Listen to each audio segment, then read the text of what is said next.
Suzy. Thank you for joining us today on this lovely day here at your house. And today we're going to talk a little bit about your upcoming book, Newton Neighbors. But I just wanted to ask you for an update on Wellesley Wives. It's been about a year so far. Yeah, it has. What's the update on that? It's been an epic year, Grant, and it kind of started with you this time last year. That kicked it off. You ran the piece on Wellesley Wives. ABC picked up on it. The Boston Globe, Boston Herald, everybody got interested. What's this story about Wellesley Wives? And the more I protested that it was not an expose, the more they didn't believe me. Everybody thought I was writing this big expose, and because I had the same publishers as 50 Shades, everybody thought it was going to be rude, and it's not. It's romantic comedy. So that was it wasn't a speed bump, but it was an interesting experience just to hit the limelight so hard and so fast. And then the book came out. And people realised it wasn't. It's a feel-good book. It's life-affirming. It's definitely laugh out loud.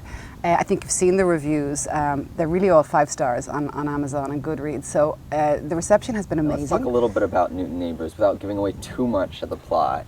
What is this about? Is this a sequel or is this a separate story? I learned a long time ago. I learned in Ireland. I wrote a story and then I followed it up with the same characters moving forward. And a lot of people who read that story, there wasn't actually email in those days. They posted to me, they phoned me, whatever. They said, I loved it, but I'm not going to read book 1 now because I know what happened to the characters. So I learnt my lesson, Grant. I'm not going to do that again.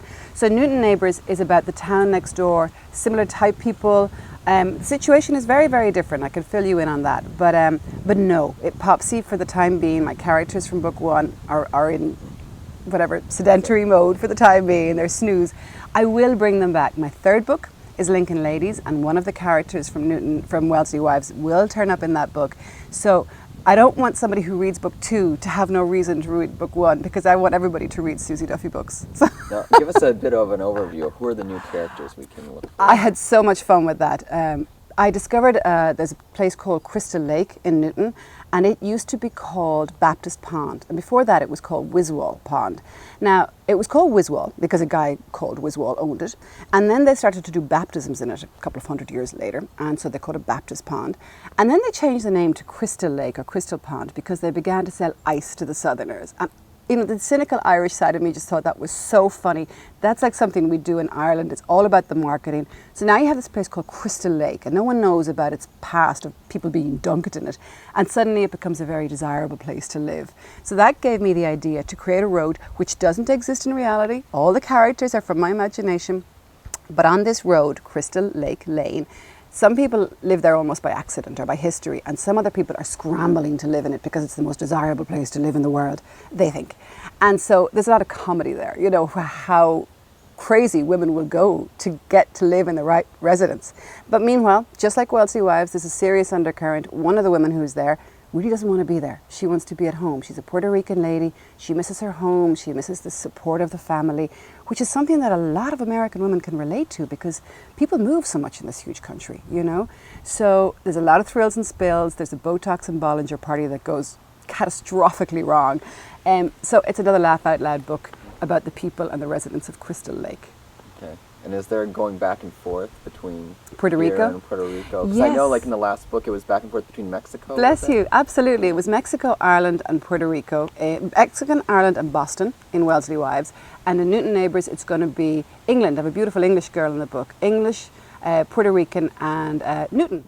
How do you think people in Wellesley could relate to Newton Neighbors? Received the book.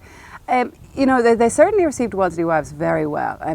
After I told them a million times that it was a feel-good book and it was pure fiction, and they read the book, they were quite happy with it. I'd say it's going to be the same with Newton. I mean, people are going to relate to characters in the book. They know a woman who's very ambitious, or maybe she pushes her kids too hard to be in the right school or the right, tennis camp or whatever. We all know people like that. And plus, they'll relate to people who are homesick. Now, has anyone ever approached you and said, "Oh, I could really relate to what was going on"? Oh yeah, a huge amount of people relate to the characters. But one woman told me she knew who Popsy was. I said, "You couldn't. She doesn't exist in real life." And she said, "I'm telling you, I know. I don't want to give too much away." But she saw a woman who fitted into the category, so that really shocked me. I guess it's possible, but no, not in real life. And I'm still giving 10% to the Friends of Boston's Homeless, so that's been a huge part of my year as well. It really feels amazing. Once a month I write them a check, my royalty check comes in, and I do the math, which isn't difficult, and 10% goes out to the Friends of Boston's Homeless. They are an incredible organisation. I work with a lady called Jamie in there, Jamie O'Neill O'Loughlin, and they basically look after the homeless of Boston every night, 365 nights. You know, when you and I are out partying and not thinking about these things, there's the buses going into town and taking these folk, and nobody sets out to be homeless. You know, it happens for whatever number of reasons, men and women. And I went to the facility in Boston where they run it, and it's just amazing. Are we having an official launch for it? We are at the end, in the middle of October. More details on my Facebook page in Wellesley Bookshop, because I have a really good relationship with them. So that will be at Wellesley Books. It will, and Okay. you know, last year just went so well. I want to do that again. I want to try and repeat what happened last year. Well, that sounds great. We wish you good luck on that. Thank you, Grant. Thank you for being here today. Cheers.